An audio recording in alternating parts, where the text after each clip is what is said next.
I don't know how to run a business that needs to perform financially every 90 days because I'm a marathon runner, not a sprinter. You got your perspective. I just want to be happy. Don't you want to be happy? Hello everyone, I'm Andy Serwer. Welcome to Influencers and welcome to our guest, Gary Vaynerchuk. Gary, great to see you. Great to see you. Although I should say our host because we're here in your building in Long Island City, so thank you for having us here. We're thrilled to have you. So let me ask you this very basic question. Sure. How would you describe yourself? Say, my 6-year-old nephew. What do you do? I'm an entrepreneur. You know, at its most purest sense, I am an operating entrepreneur. Who happens to put out a lot of personal content of that journey. So there is some awareness of who I am as a human, but at the end of the day, I'm an executive of several companies that I run. VaynerMedia and the VaynerX holding company of agencies and service providing companies is really what I do.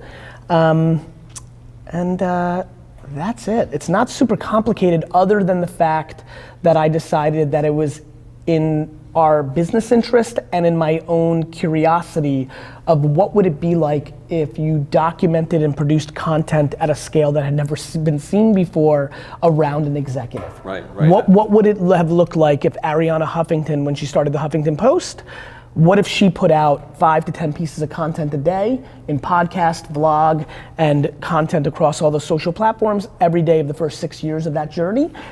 What would that look like? And that's what I decided to do. I mean, in a way, it's kind of timeless, like the entrepreneur part. On the other hand, you couldn't do what you do today, say 20 years ago. Not only that, I didn't do what I do today when I ran my first company. Right. When I kind of took the reins of my dad's liquor store in 1998, I think, you know, the cynical part of being so out and about is the showmanship, the narcissism, the self-promotion. I try to remind people, I'm like, look, a lot of times the accolades that I get in business today, people pass off as, well, he's internet famous and that's why it's happening, so it undermines my operational and executive skills. And when I get sad about that in a debate or a conversation with a friend or a foe, I try to remind them, like, look, I was a 22-year-old kid who from 22 to 28 grew a business from $3 to $60 million a year, and I didn't make content. I wasn't on the internet. I was an operator. Yeah. I was a marketer. And so, yes, you're absolutely right. Not only could other people have not done it in the past, I already lived an entire chapter of building an entire business that had nothing to do with having a personality attached to it. I was just the operator of. Yeah, it's pre-internet, and you know, yeah, you needed your social skills, but you were running an operating business, as you said. But let me ask you, you've got 5.5 million followers on Instagram, 1.8 million on Twitter. How do you do that? I mean, I always hear people, oh, you just create content, you sit there, but it couldn't possibly be that easy. Well, it's definitely not that easy. That would be like saying, how do you become a professional basketball player? You just play basketball. Like, how do you become? But you need talent then? Yes. So what's the talent? By the way, let's stay here for 4 seconds because it's a huge platform and I think we're about to help a lot of people. The number one non-conversation going on in today's society around influencers and other things is the talent part. Mm-hmm. Like, now, talent comes in all shapes and sizes. Your talent may be that you're a model. You're just very attractive. That's me. Right? No, you that's know not that, me. right? Okay. Yes. Or a comedian, right. Or an athlete, or a thought leader. I do believe that education and entertainment are the two pillars. But yes, I mean, you know, back in 2006, I started making wine videos on YouTube. In 2007, I aggressively put out content on Twitter. Had the things coming out of my mouth not been interesting to people, I would not be sitting here with you right now. It's not super complicated. Most people have taken some version of an attempt to become somebody people know on the internet. Most people. You know, there's a set that's very private. Most people have taken a dabble into a LinkedIn article, into a nice photograph they posted on Instagram, into a single YouTube video, a couple clever tweets. Most people have tried. Right. So what's the secret of making people engage with your content? I mean, it's just empathy. Empathy, okay. Empathy is the secret. I believe I sit at where I am in the lexicon, which is I think a winning player in today's new environment, because I'm empathetic to my audience. I put out content that brings them value, not makes me feel good about myself. Right. How many posts do you put up a day in Insta and Twitter? And those are your two main platforms? Those are the two main platforms that I myself completely control.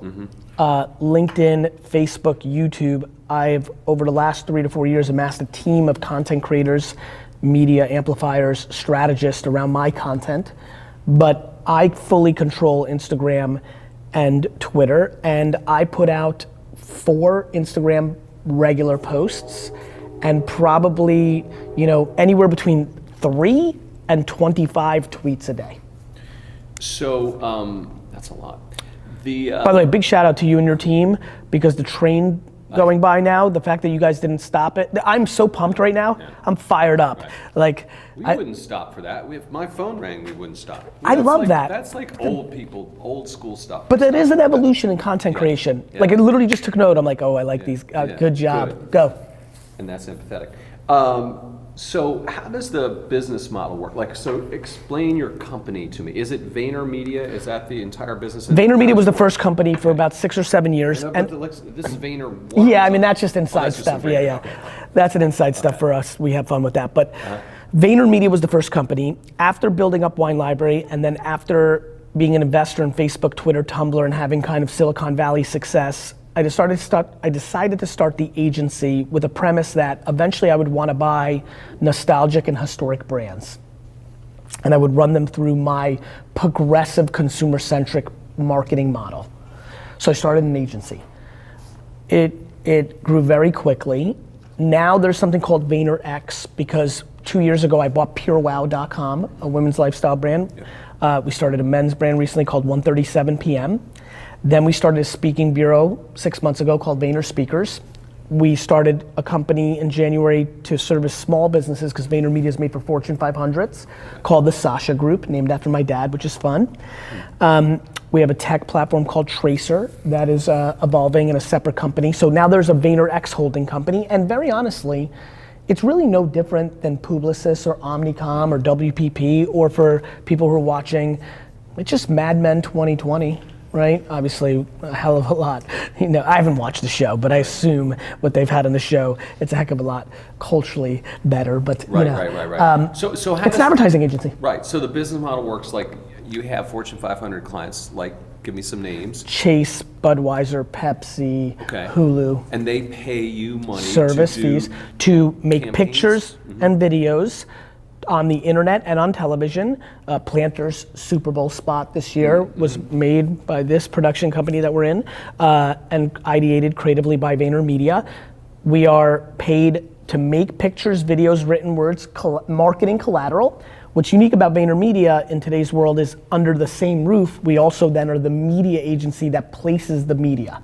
We buy the ads on Facebook, Twitter, YouTube, Yahoo. We do the execution. That was the way it was done in the 60s and 70s. The same people that made it also bought the television, then they separated them. And now most agencies either do creative or media. VaynerMedia does both. I mean, a lot of people say the ad business is dead, the legacy companies. I mean, certainly they're under a lot of pressure. Is this sort of a new model, a good way to do things? Yeah, I agree with the street and the business pontificators that the old model's in trouble, but I don't think it's necessarily because they didn't have media and creative under one roof. I believe it's because they were publicly traded companies and they had to make their own numbers. And when you're a service provider, if you only care about your EBITDA and your stock price, your clients eventually are gonna feel that. Right. And when they feel that and they feel the negative effects, I actually believe there's an incredible book to be written, similar to like Barbarians at the Gate, of what the 4 or 5 biggest holding companies in the world have accomplished in the last 25 years, which is through consolidation. They have basically extracted the value out of the biggest brands in the world. If you look at the biggest brands in the world that have used the publicly traded agency model over the last 20 years, they've declined while the agencies have grown. Only now are they starting to decline because the cat's out of the bag, because the biggest brands in the world are starting to look at Vayner and other independent alternatives, and that's bad for the holding companies. So you wouldn't necessarily look to go public? I'm incapable of being a CEO of a publicly traded company, so no, we will not. Yeah, maybe Elon Musk should have said something like that at one point. You know, right? I don't know Elon well enough, and I know he's a character. I'm not incapable because I want to curse on video. I'm incapable because I don't know how to run a business that needs to perform financially every 90 days because I'm a marathon runner, not a sprinter. Right. That's kind of refreshing to hear that you don't necessarily need this payout, but you don't need that for your employees. I mean, there are a lot of private companies that have been around for decades and decades, right? That's exactly right. You don't right. have to go public, right? No, I don't want the cash infusion to buy a boat. I want to enjoy running a company, and I need independence as an entrepreneur, and so I'm not willing to give up my independence for $400 million up front. So you were running a liquor store, Yes. and then the internet happens. I mean, how and when did you realize that the internet was going to revolutionize, let's just say, the business of communication? October 1994. You have a date? I do, I'll tell you why. October 1994 was the October of my freshman year of college. And in 1991, when I was in high school, that's when I started becoming passionate about my dad's liquor store, and I said, I'm gonna open 150 of these. I'm gonna open the Toys R Us of liquor stores. I remember being a high school kid thinking. And then in October of 1994, I went into my friend's dorm room and discovered the internet, and within 10 minutes, I found myself on a baseball card bulletin board on AOL, and I saw that people were selling. And actually, they're not gonna see it, but you're gonna see it. These are literally goosebumps. That's right. Goosebumps. This is real goosebumps, and I'll tell you why. It changed my life.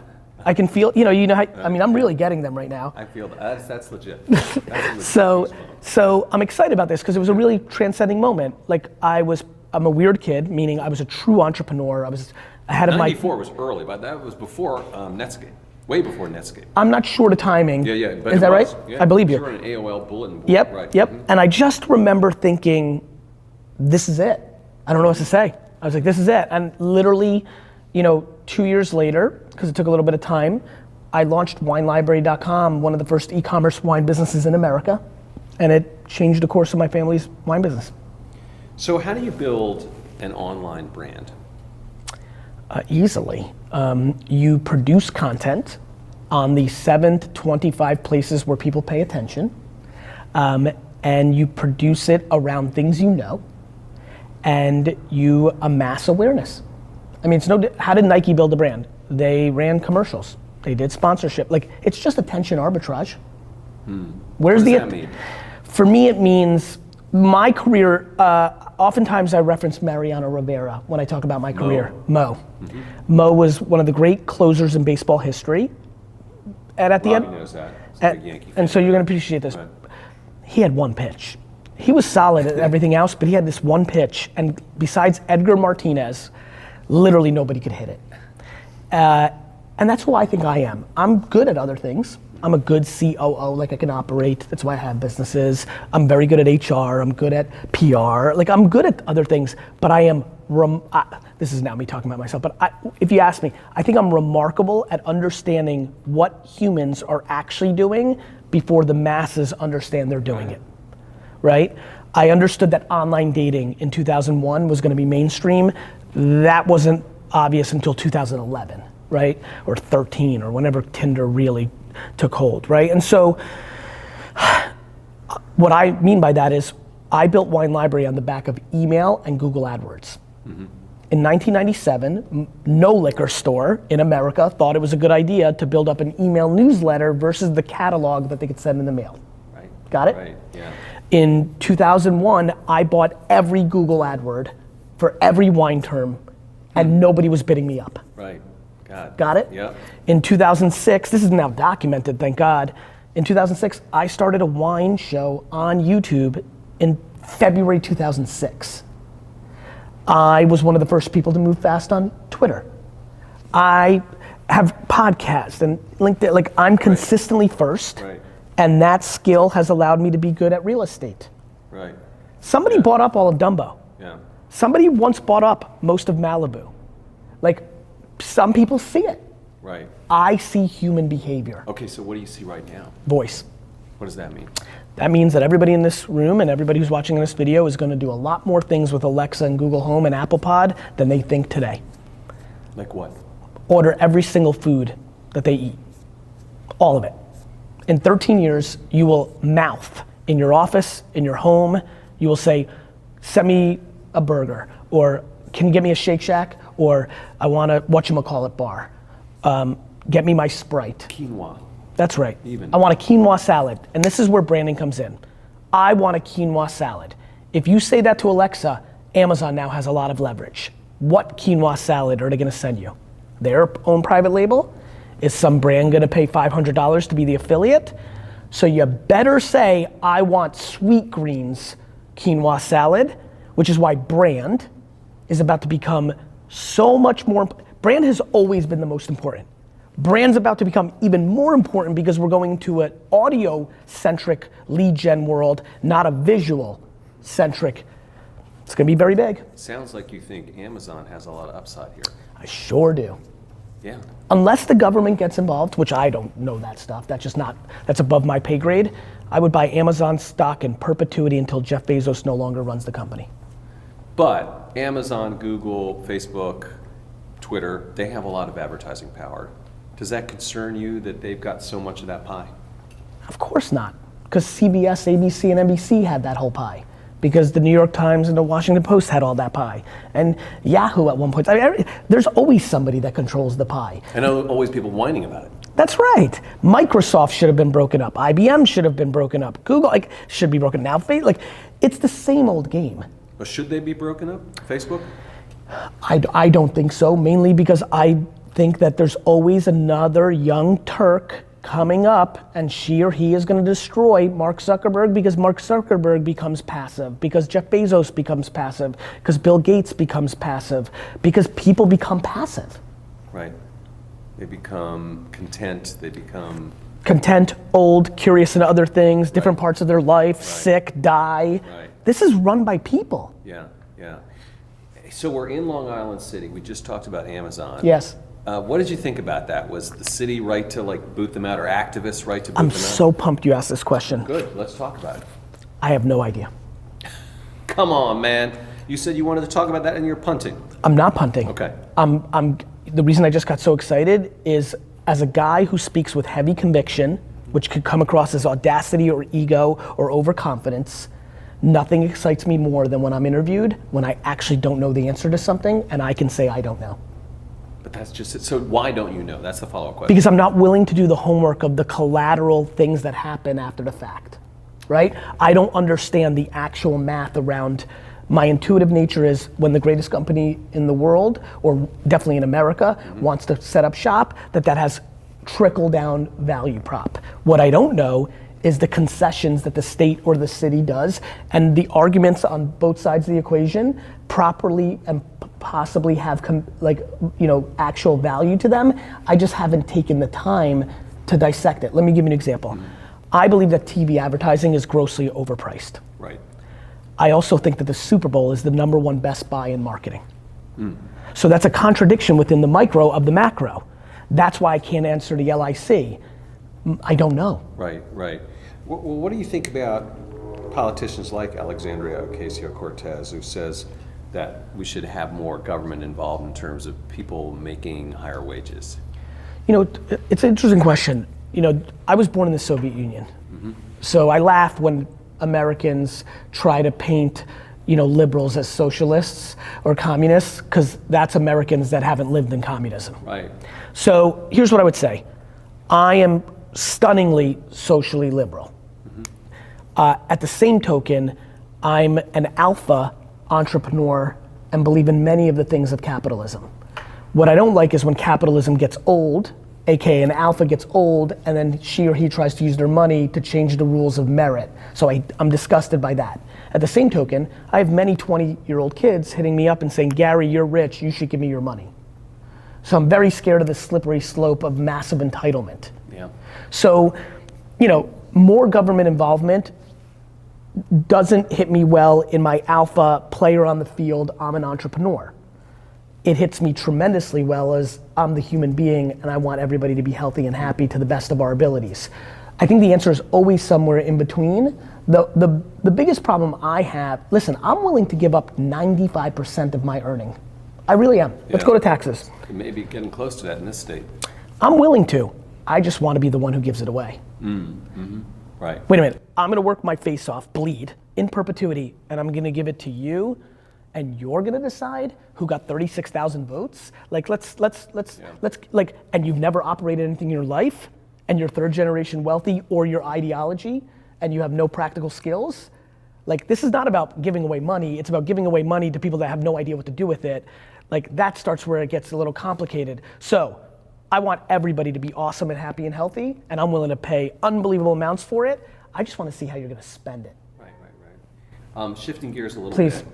Everyone wants to be an entrepreneur. Well, maybe not everybody, but a lot of people do. But very few people actually pull the trigger, and even fewer succeed. What are the barriers there? Talent. That's disheartening. That means you're just like, you're born, you can either play in the NBA or you can't. No, that's a very good point. I think it's the following. My brother AJ is a better basketball player than me because he's put in more work on his left hand and his jumper, so he deserves it. He's not in the NBA. You can be an entrepreneur. The problem is we've lost sight of being an entrepreneur who makes $137,000 a year, doing what she or he loves is an amazing life. But right now everybody thinks they're gonna be Mark Zuckerberg. So we've become audacious and ludicrous and delusional in our entrepreneurial ambitions. And so I think we need a level of self-awareness. I think people are trying to be entrepreneurs at a level we've never seen before because the cost of entry of saying that you're an entrepreneur in your Instagram account is very easy. Right. It's also cool right now. I'm actually quite scared about that because I don't want to be the face of that because I think 95% of people are going to fail, especially when the economy fails. Let me say something straight to camera. If you're not a successful entrepreneur right now, in the easiest time to be a successful entrepreneur because there's so much money in the system and the internet is at scale, you suck. All right, that's some tough love right there. It's the truth. This is the easiest time in the history of life to be a successful entrepreneur, and if you're not, and you're struggling, then you're not an entrepreneur. Listen, I'd love to be playing for the Jets and the Knicks or be opening the Grammys. It's fun, sounds rad. Just not capable. Doesn't mean I can't sing better. Doesn't mean I can't be a better football player backyard in Central Park. You gotta put in the work and you have to be self-aware of your upside. The other thing is we have too many students who now think that entrepreneurship is cool. If you weren't selling lemonade and baseball cards or pogs or burning CDs and flipping them in school, like if you don't have sales DNA or operational DNA or it wasn't fun to play store when you were 5, you didn't gravitate towards it naturally. You're gravitating towards it now because it's cool. Right, and I take it you did all those things. All those things. Right. And so did so many of the people that are successful as entrepreneurs. Right, yep, yeah. The same as singers went to choir. The same as actors signed up for the thespian club freshman year. Right. Like it matters, the work matters, the talent matters. What about? You don't get to wake up one day and just say, I'm gonna start the Uber of bananas. Right. Like, it's just crazy what's going on out there. Like, just the greatest generation of fake entrepreneurship we've ever seen. Yeah, and that's because of the internet. I mean, right. It's so easy to just. Right. And it's cool. Because it's cool it's and cultural. If us said we're gonna be rappers, that's cool too. But very quickly we have to prove if we can rap. I'd be like, cool, rap, and then you can't, and you're like, you're not a rapper. Right. I could say I'm gonna be a professional basketball player. Well, I say I'm gonna be a basketball player. I'm like, cool, show me. You can't prove to somebody in 1 second that you're not an entrepreneur. Right, right. So let me ask you about speaking. Okay. You do speaking, right? I do. Motivational speaking, you could call it. I mean, are you concerned, Gary, that it's manipulative? Of course. Of course. But I don't think I'm manipulative. Uh-huh. I think that people want to make me a motivational speaker, but I'm not. If you go watch 1 hour keynote on YouTube, right. Listen to what I'm saying. Right. I'm not talking about the secret. Mm-hmm. I'm not, just listen to the words. I'm motivational in my DNA. Mm-hmm. I'm a rah-rah guy. I'd be a great high school coach. You know, I know how I come off, but I ask anybody who wants to throw that cynicism at me to go read the transcript of what I'm saying. Right. I am the most practical, immigrant, operating person you will find. There is no delusion in my optimism. Right. There is no delusion in my optimism. It's funny that you asked me that question based on the last 6 minutes of this interview, if you think about it, right? It makes me happy the way it went. I don't think the last 6 minutes were like, hey, and I'm gonna manipulate it that it's so easy. I'm desperately trying to tell people this is super hard. Right. I'm equally saying, how lucky are we that we can even try? Yeah. Our grandparents couldn't start a company after hours on a phone. Right. Yeah. This is the greatest era of the at-bat. You're not guaranteed to hit a home run. Right. Right. This is the greatest era of the at-bat. That's cool.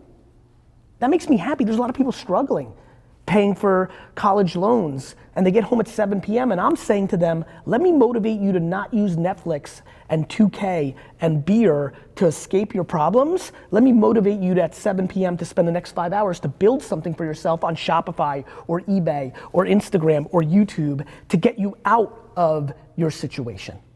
Right. Got it? Yep, I got it. It's practical. What? I actually believe that my natural showmanship DNA, my shtick that is my DNA, grossly undermines what I'm doing. People think it's why I'm successful. I think it's undermining my upside. Because people just say you're all form and no content. I literally threw up in my own mouth when you said I was a motivational speaker. Okay, I'm sorry, I didn't want to do that. You didn't, but I'm telling you a very important truth. Yeah, okay. I get it, and I understand it. I look that part, but I continue to push people to listen to what I'm saying. Right. And I can't change, right?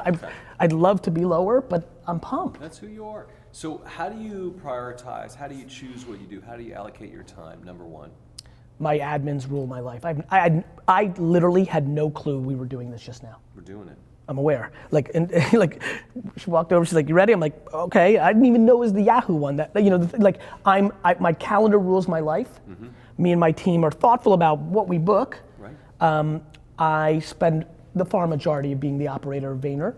Right. But I do use my personal brand as a top of the funnel awareness to drive my business. Right. Right. So bringing value for I'm filming this for my own content, bringing it value to your platform, and then the serendipity of somebody becoming aware of me, digging in, then looking, so I do use my personal brand as a top of the funnel business development tool for my businesses. Where do you want to take this? I mean, it's the old, where do you see yourself 20 years from now, Gary? But I mean, it's important, right? No, it's a very important. I like being thoughtful of what I'm doing professionally. Yeah. The two things that I'm most excited about are the continuous journey of the ambition of trying to buy the New York Jets, which is my absolute professional Really? goal. That's right. And is that serious? Are you serious about that? As a heart attack. Right. Yeah, it's been my goal for my whole life. Do the current owners know this? Are they aware of this? You know what's funny? I'm not sure, and I have no interest in wasting their time because I'm not anywhere close yet to the financial level that I need to be. Probably do. I put it out there quite a bit. And my path to that is to build VaynerMedia, to build the greatest marketing engine in the world, to then buy historic brands when the economy collapses.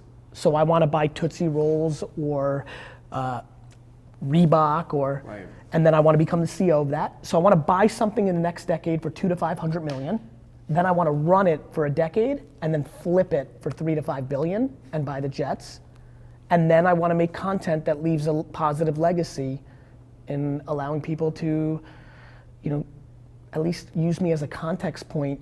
This is how I'm doing it. Take what works for you, and play some legacy on the content. Wow, that is well thought out and clearly defined. I appreciate it. How do you see yourself using your influence on the world? It's kind of at your core. I believe that in 40 years, people will realize during this period of time that I was one of the few unique individuals who had the ability to penetrate 15 to 25-year-old young men and was able to reframe their mind of not being as into watches and private jets and models and cash, but made them start respecting things like patience and gratitude and empathy and kindness, and that I will be far more revered after I'm gone for doing it than I'll ever be while I'm around doing it. Gary Vaynerchuk, thanks so much for talking with us today, and thanks for having us here. Thank you. I'm Andy Serwer. You've been watching Influencers. We'll see you next time. Great. That was super cool. I love Thank it. you. Really, Thank really you. interesting. I Thank love you. that.